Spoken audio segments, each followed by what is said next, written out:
Hello friends, myself Rasika Pagaria from Arham Junior College. If you remember, we have done with the first two chapters. Now, today we are going to start our third chapter, that is Key Concepts and Issues since 1991, Humanitarian Issues. What we studied in first two chapter, we studied what changes took place in the world since 1991. We studied this in first and second chapter. फिर हमने ये भी देखा globalisation globalization has brought in concept like participatory state, awareness of human rights, increasing importance of non-state actor, etc.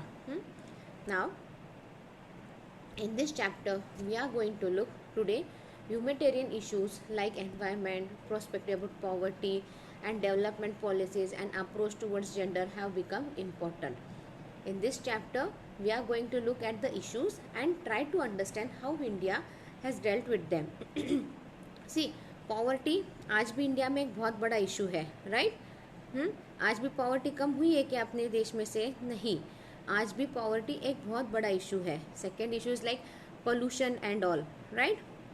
C all this the major issues in India which are affecting the human life. In this chapter, we are going to study regarding environment, then how important environment plays and how we are affecting the environment and how environment is affecting us.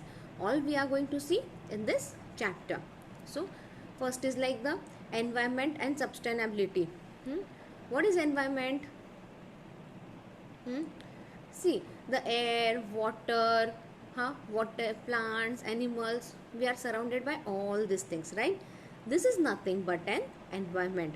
See, अपने आजू बाजू अपन river देखते हैं, soil देखते हैं, we see mountains, roads, plants, trees, animals and all this nothing but all this consist of an environment. What is environment? It is nothing that makes up our surrounding. Like जिससे अपन आजू बाजू घेरे हैं, जिससे अपना surrounding बना है, उसको अपन एनवायरनमेंट बोलते हैं. The air we breathe, the water that cover most of the earth surface, the plants and animals around us and much more. जो अपन एयर ब्रीथ करते हैं ना, वो फिर जो water that is covered the earth surface, plants and animals, all this consist of an environment. It is the condition in which a person, animal और plant lives.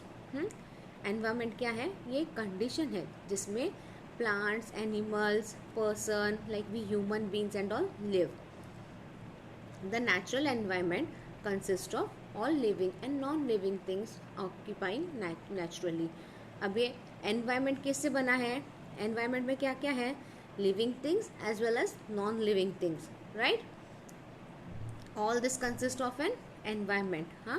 It would include soil, rock, atmosphere, air, water, climate, etc. There is also the built environment. This refers to such area where man has transformed landscapes such as urban setting and agriculture land conversion. The natural environment is modified into human environment. आज क्या हो गया है? जो land agriculture के लिए थी, जो लैंड अपन एग्रीकल्चर के लिए यूज़ कर रहे थे, आज वो लैंड ह्यूमन बीइंग ने अपने लिए यूज़ कर ली. तो द बेस्ट एग्जांपल वो पिंपरी चिंचवड़, बानेर साइड का एक टाइम था जब पूना में वो एरिया पूरा आउटस्कर्ट्स माना जाता था. बट आज क्या है? बानेर आउटस्कर्ट्स माना जाता है क्या? नहीं. It has developed so vastly. Baner ये सारा उधर क्या था? पहले एग्रीकल्चर लैंड वगैरह था, everything was there. But now क्या हो गया? That land has been converted for the human purpose, right? अपन ने उधर बिल्डिंग्स बांध दिए, वी मेड इट कमर्शियल, सब हो चुका है. So Baner has also developed a lot. This is the best example. अभी क्या देख रहे हैं अपन? Even if you go on highway and all ना, जहाँ पे आपको बहुत सारा जो एग्रीकल्चर लैंड है ना, they had converted into human being had been converted in for their commercial purpose. Like अपन वहाँ पे देखते हैं लोगों ने फार्म हाउस बना दिए, कोई लोग उधर रो हाउस बना के बेच रहा है and all. What we see, this is nothing but a modified human environment. ये सारा नेचुरल था ना अपने पास. See land we have naturally available, land अपने पास नेचुरली अवेलेबल है, it's a god gifted, right. Now अपन वो जो एग्रीकल्चर लैंड थी, we have started using that land for our own purpose, like अपन उस पर क्या कर रहे हैं, बिल्डिंग्स बांध रहे हैं, we are using it for human being purpose, so it has turned as an human environment. Now, the relation between economic development and environmental degradation was first placed on the international agenda in 1972 at the United Nations Conference on the Human Environment held in Stockholm. अभी relation क्या है human development और environmental degradation का? What is the development between the economic development and environmental degradation? जैसे जैसे economic development होता है वैसे वैसे एनवायरमेंट डिग्रेड होता है। ये एक इशू बन गया था। This issue was first placed in 1972 at the United Nation conference on the human environment, जो हेल्ड हुआ था स्टॉकहोल्म में। The main purpose of the conference was to encourage and provide guidelines for the protection and improvement of human environment. Main aim क्या था उसका? To encourage and promote guidelines. अभी अपने को पता है कि बाबा जैसे जैसे डेवलपमेंट हो रहा है वैसे वैसे the environment has been affected, और यही इसका भी इफेक्ट ह्यूमन बीइंग पे भी हो रहा है। तो अभी उन्होंने क्या किया, they came up with certain guidelines, for the protection and improvement of human environment. In 1983, the UN set up the World Commission on Environment and Development. The report अभी 1983 में क्या हुआ, UN ने क्या किया, एक कमीशन बना दिया, वर्ल्ड कमीशन, जो एनवायरमेंट पे काम करेगी, जो एनवायरमेंट एंड उसके डेवलपमेंट पे काम करेगी। The report of the commission put forward the concept of sustainable development as an alternative approach to one based on economic growth. अब ये जो कमिटी यूएन ने बनाई थी 1983 में फॉर एनवायरमेंटल डेवलपमेंट, उन्होंने क्या किया, they came up with sustainable development. एक डेवलपमेंट कर रहे हो ना, तो उसका अल्टरनेटिव अप्रोच ये होना चाहिए, आप उसका अल्टरनेटिव अप्रोच ये रखो बोल के। It came up with the development solution also, and environment से आप कैसे बच सकते हो, लाइक एनवायरमेंट को आप कैसे बचा सकते हो, वो ह्यूमन बीइंग को कैसे बचा सकते हो, आपको इकोनॉमिक ग्रोथ कैसे हो सकता है, इन सब they came out with the all the alternative solutions. The UN general assembly called for the UN conference on environment and development as a follow up to the report of the Brundtland commission. अब UN ने क्या किया, UN general assembly ने क्या किया, called for the UN conference, UN conference बुलाया, किसके ऊपर, environment and development as per the report of the Brundtland commission. ब्रुटलैंड commission जाने जो world commission on economic and development पे हुआ था, उसको ब्रुटलैंड कमीशन नाम दिया हुआ है। वो कमीशन के रिपोर्ट के ऊपर बात करने के लिए there was an conference. The goal of the summit was to understand the concept of development that would support social, economic development and prevent continuous deterioration of the environment. Main purpose क्या था एक conference बुलाने का? बस मेरा मन किया तो मैं कॉन्फ्रेंस बुला सकती हूँ क्या? नहीं, there should be some agenda to it. When you are inviting the whole world for the conference, there should be proper agenda. हाँ, everyone should have the problem, और आप बेसिक सोल्यूशन निकाल रहे हो ना सबकी प्रॉब्लम पे, so there should be a big agenda for that. So what was the agenda over here? was the goal of the summit was to understand concept क्या? Development that would support social economic development. like आपका development हो रहा है ना, तो उस development को अपन support करते हैं, but at the time same thing will be seen that we prevent the deterioration of the environment. Development करते हैं but we see that the environment is not harmed without disturbing the environment, और it also aimed at creating a partnership between the developing and the more industrialized country to ensure a healthy future for the planet. और एक M क्या था कि like develop कर रहे हैं, मोर industrialised कर रहे हैं कंट्री सारे, but at the time planet का भी अपने को ध्यान रखना है. अपन earth is a planet we say ना, तो will make sure that our planet is also safeguarded. This summit was held at Rio in 1992. ये सबमिट कहाँ पे हुआ था? रायो में हुआ था 1992 में. Next is the Rio de Janeiro earth summit, also called the Rio summit. The Rio conference और the earth summit sought to create international cooperation on development issue. अब ये रायो सबमिट में क्या है, लाइक इसके ऊपर उन्होंने अर्थ, ये एक प्लैनेट है, उसके ऊपर पूरा स्टडी किया था. They studied complete detail about the earth. So that is called as the earth summit, और it is also called as the Rio submit.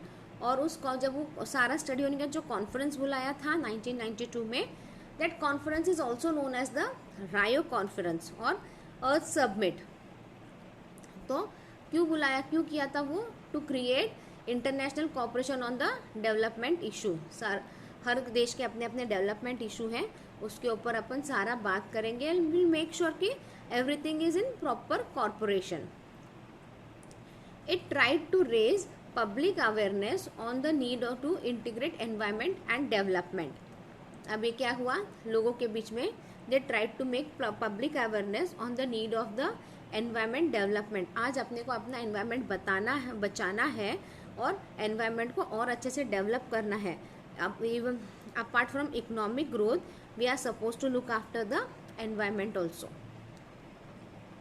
In 2002, the Earth Summit was held in Johannesburg with the goal of again bringing together leaders from government, business and NGOs. अभी latest में 2002 में ये अर्थ submit हुआ था Johannesburg में, and it aim was, main goal was to bring together leaders from government, business and NGOs. Sustainable development was recognized as the most important goal for institutions at the national, region and international level. Sustainable क्या था? Sustainable development क्या था? एक ही था उनका, to recognize the most important goal for institution at the national level and international level. In 2012 the UN conference was sustainable development was held in Rio. फिर 2012 में वापस UN कॉन्फ्रेंस हुआ था और उसका क्या था main aim? Sustainable development. Development एक स्टेज तक सस्टेनेबल रहनी चाहिए, and it was held in Rio and is also commonly called as Rio +20 और Rio earth summit 2012. Okay, now the goal of environmental sustainability is to conserve natural resources and to development alternate resource of power while reducing pollution and harm to the environment. अभी गोल क्या था कि बाबा अपने को अपना environment बचाना है, natural resources बचाने हैं और अल्टरनेट सोर्स भी ढूंढना है जिससे पोल्यूशन कम हो, जिससे एनवायरनमेंट ना हार्म हो. सो environmental sustainability is defined as responsible interaction with the development to avoid depletion or degradation of natural resources and allow for long term environment quality. अब ये क्या था? अगर अपन अपना environment बचाएंगे तो degradation of natural resources या फिर wastage of natural resources can be avoided and we can use the natural resources for the longer term. The practice of environmental sustainability help to ensure that the need of today's pollution are met without jeopardizing the ability of future generation to meet their needs. Now we'll look at the basic, some important environmental concerns. Some important environmental concerns are like climate change, greenhouse gases. Have you heard about that greenhouse? आज अपन देखते हैं ना, like वो green colour का net का कपड़ा डाल के फिर वो अंदर सारा, या फिर वो वाइट कलर का प्लास्टिक टाइप का मटेरियल आता है वो डाल के we have that green house and all, right. तो उससे क्या होता है that green house is not good for our environment. Green house gases emission are the main cause of climate change. This has resulted in extreme weather events such as drought, wildfire, heat waves and flooding. इससे क्या हो रहा है, वो green house से क्या हो रहा है, बहुत से फ्लड्स आ रहे हैं, वाइल्ड लाइफ इफेक्ट हो रहा है, फायर लग रही है, हीट वेव्स आ रहा है एंड ऑल.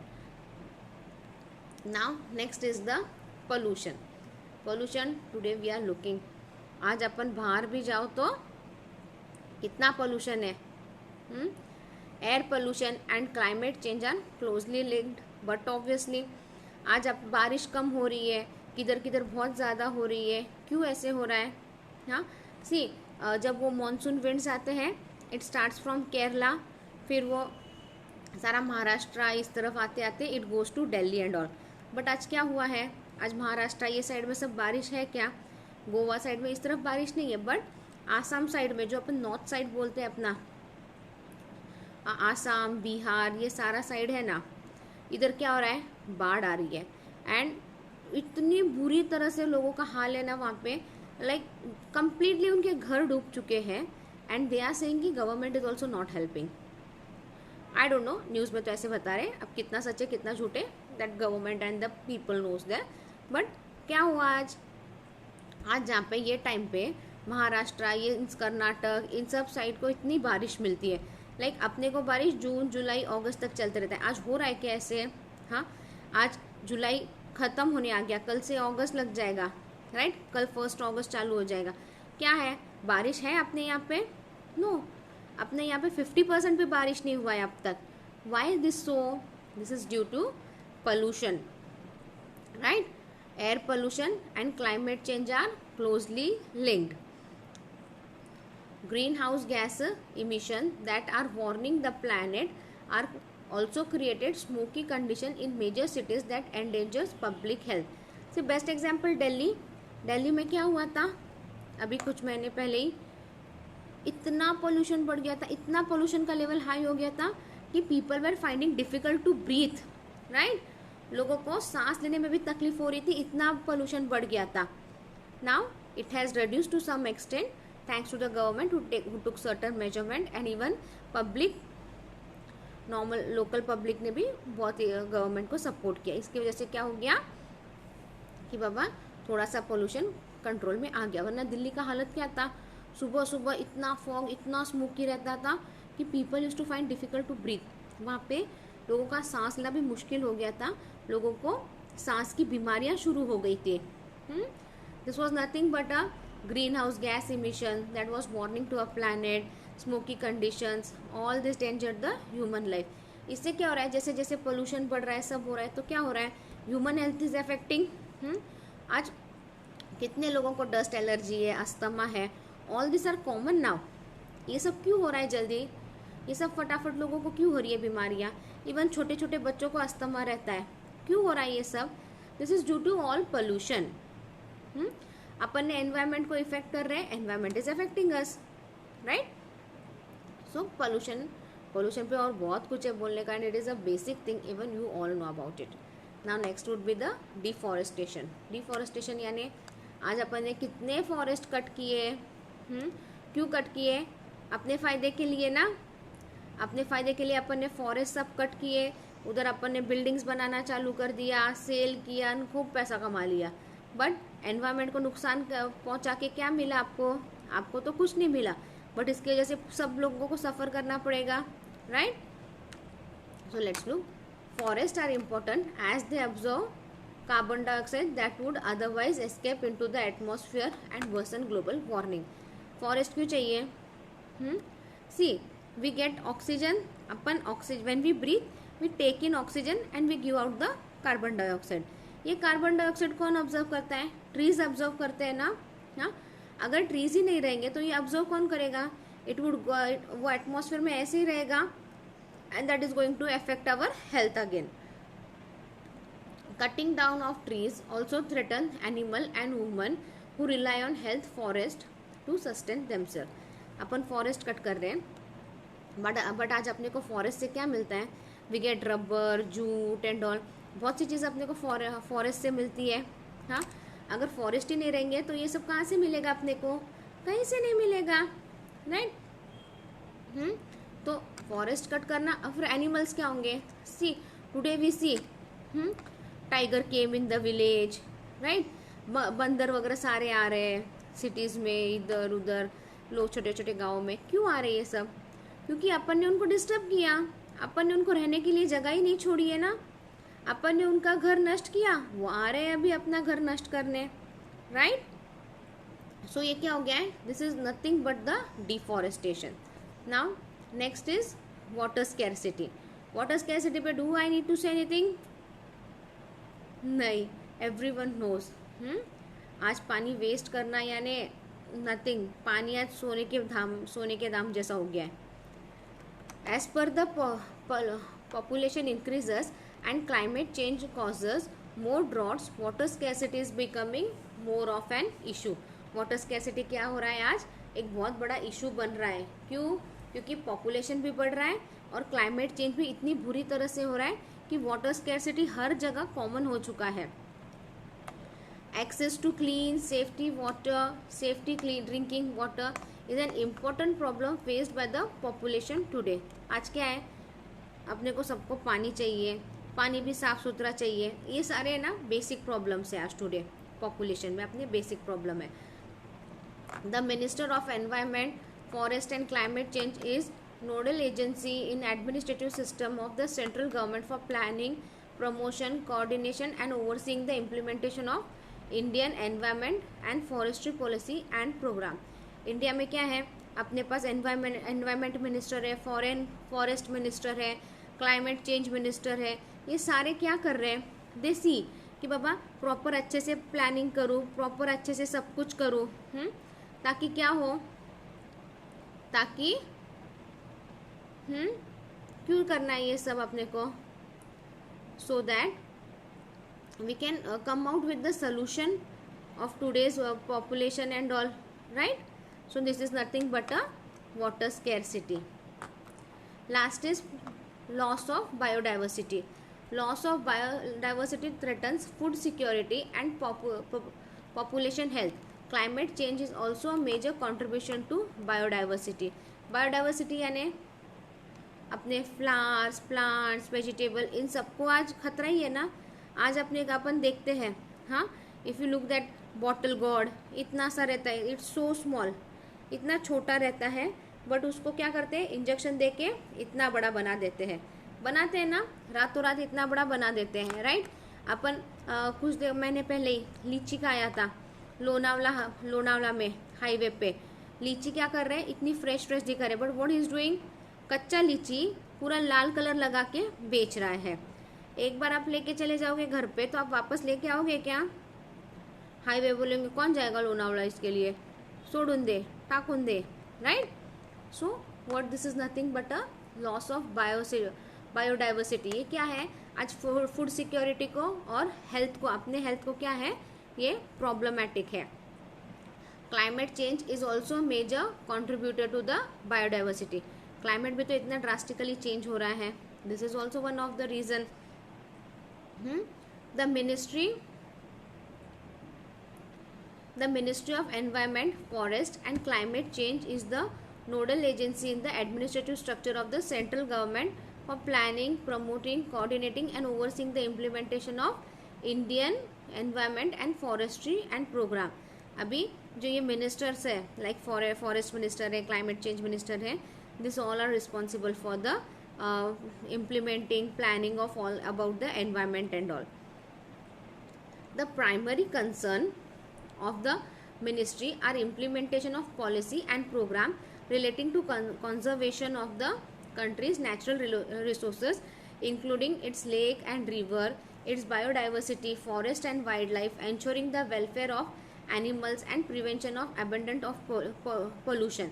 अब क्या है, आज अपने मिनिस्टर के पास प्राइमरी कंसर्न क्या है, आज अपना एनवायरनमेंट बचाना, नेचुरल रिसोर्सेज बनाना। नेचुरल रिसोर्सेज में क्या क्या आएगा, lake, river, forest, wild life, हाँ, ये सारा बचाना, प्रिवेंट करना आज वो मिनिस्टर का एक काम हो चुका है। लाइक उसके लिए अलग से मिनिस्टर्स वगैरह है, फॉरेस्ट मिनिस्टर है and all, his main concern is to look after all this.